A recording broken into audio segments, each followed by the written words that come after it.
मित्रहो नमस्कार.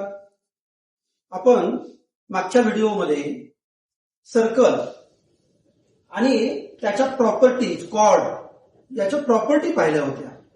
आज आपण आर्कच्या संबंधीची एक प्रॉपर्टी पाहतोय, कॉर्ड आणि arc.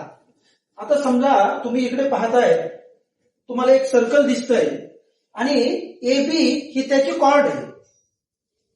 Bye this chord this PAB is a major arc. विशाल वर्तुळ कंस आहे हा. आणि AQB हा जो तुम्हाला भाग दिसतो हा लघु वर्तुळ कंस आहे. या कॉर्डमुळे काय झालं की दोन कंस तयार झाले. एक मोठा आहे ज्याच्यामध्ये वर्तुळाचा केंद्रबिंदू आहे, त्याला विशाल वर्तुळ कंस म्हणतो आपण. आणि हा जो आहे राहिलेला भाग त्याला म्हणायचं लघु वर्तुळ कंस. Arcs corresponding to the chord of a circle. Corresponding arcs येते. आता एक एक्झाम्पल त्याच्यावरची एक प्रॉपर्टी बघूया आपण. काय? If the measures of two arcs of a circle are same then two arcs are congruent. इथे पहा तुम्ही या फिगर मध्ये CD आणि AB हे दोन डायमीटर आहेत. These two diameters are perpendicular to each other at point O. O मध्ये ते इंटरसेक्ट झालेले आहेत. मग समजा measure of angle COB equal to measure of angle AOD.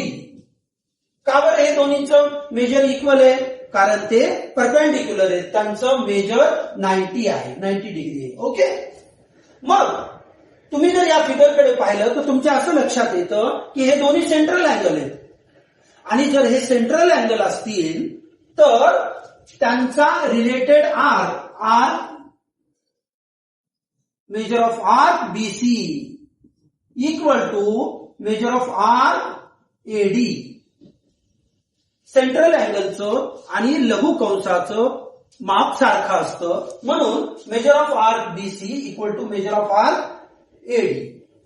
मग जर हे दोन आर्कचं मेजर सारखं असेल तर ते दोन आर्क कॉन्ग्रंट असतील. Therefore arc BC is congruent to arc AD.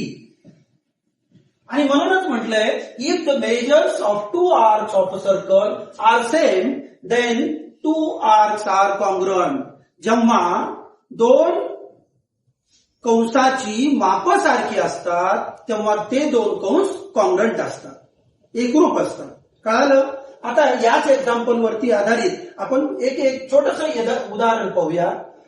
समजा तुम्हाला CD दिलंय डायमीटर, AB दिलाय डायमीटर आणि COB हा जो अँगल आहे याच्याशी रिलेटेड BC आर्क आहे.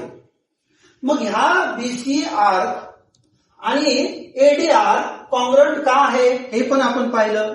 मग याला अजून कोणते दोन आर्क कॉन्ग्रंट असतील, एकरूप असतील? सांगा बरं. काय होईल? Arc AC is congruent to arc BD.